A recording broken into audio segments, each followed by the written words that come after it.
diálogo com apoiadores no Palácio da Alvorada, o presidente Jair Bolsonaro respondeu a questionamentos a respeito das investigações no que concerne a Adélio Bispo. O chefe de Estado rememorou o caso Celso Daniel e o envolvimento de Lula e de petistas. Ademais, ele recordou o passado de Dilma Rousseff em um relato feito por seu ex-marido. Questionado a respeito de Adélio Bispo, Bolsonaro respondeu: "Todas as evidências levam para um mandante. 4 advogados, 2 com avião particular em Juiz de Fora, um álibi perfeito aqui no Congresso e ele estava sem trabalhar há um tempão, foi atrás de meu filho em Santa Catarina em um clube e ele foi filiado ao PSOL até pouco tempo. Aqui no Brasil é igual ao Celso Daniel, foram 9, do cara que serviu o jantar ao médico que viu o corpo. O médico viu e falou que foi Ele sabia tratar do assunto. Queriam que falasse onde estavam os dossiês da empresa de ônibus que pagava uma graninha todo mês para uma campanha daquele barbudo em 2002. Ele prosseguiu. E daí? A Polícia Federal chegou à casa do Celso Daniel, no escritório dele. Chegou um advogado do PT, um cara muito sério, honesto, trabalhador, Luiz Eduardo Greenhalgh. Ninguém entrou. Ele entrou lá, saiu com malas, papel. E caso encerrado. Imagine, o PT sempre falava de e perseguição dos militares, e quando foi um cara deles, o PT não quis investigar.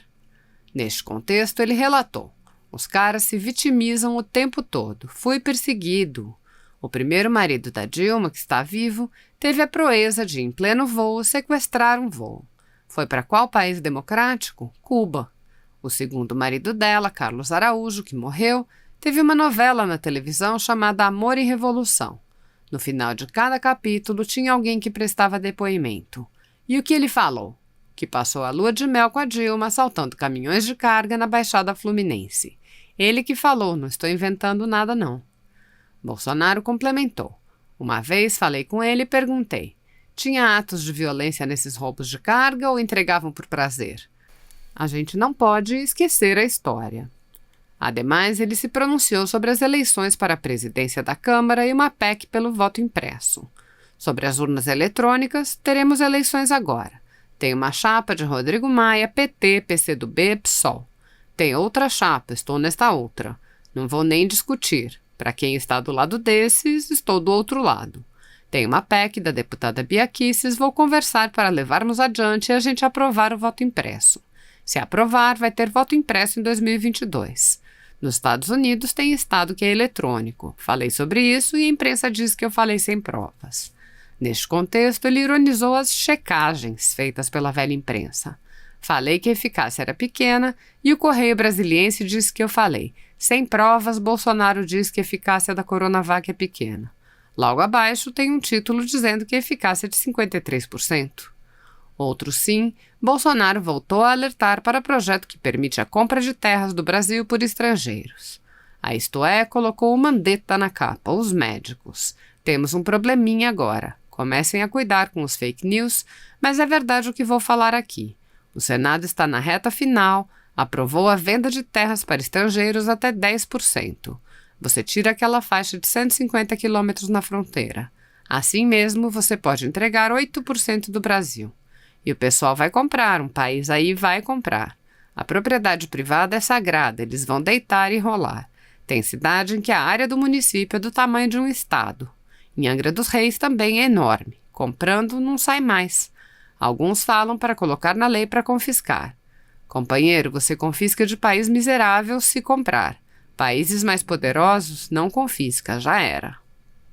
Quanto mais eu leio, e ouço sobre esse tema, eu percebo que os estudiosos estabelecem uma diferença, assim, muito, muito clara entre o jornalismo profissional, tradicional, e esse material que tem incomodado muita gente, seja em blogs, em sites, em memes, em mensagens, e me parece que se toma como um pressuposto de que o jornalismo tradicional faz uma rígida checagem do que ele publica. E a minha experiência mostra que o jornalismo profissional, falo isso com muito respeito, e nunca fui defensora de regulamentação, nem de censura, jamais, nem sempre checa tanto. né?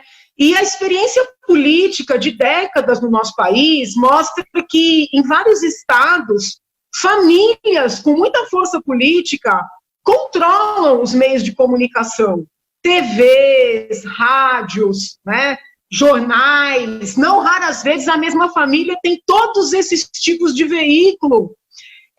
Então, com todo respeito, eu fico um pouco até chocada quando eu ouço essa tranquilidade com que se opõem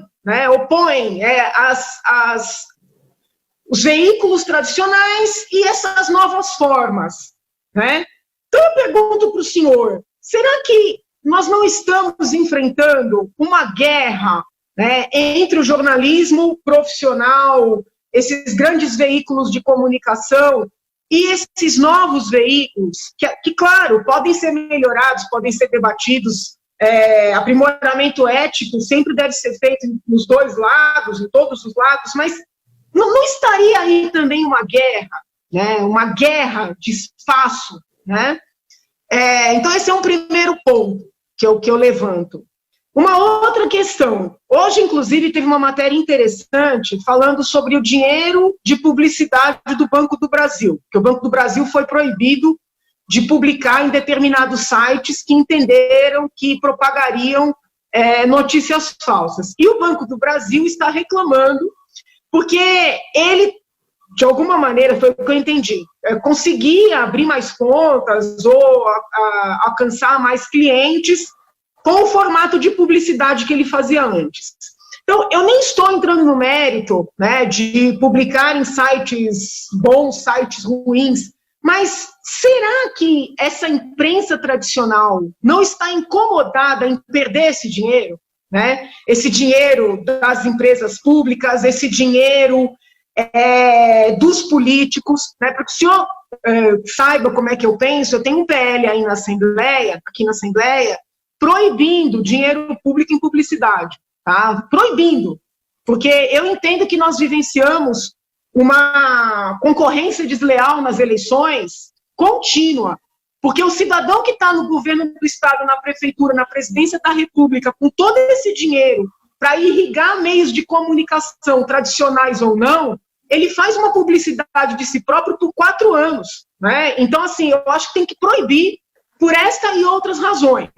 Mas o senhor não consegue enxergar nessas suas pesquisas uma guerra por essa verba publicitária?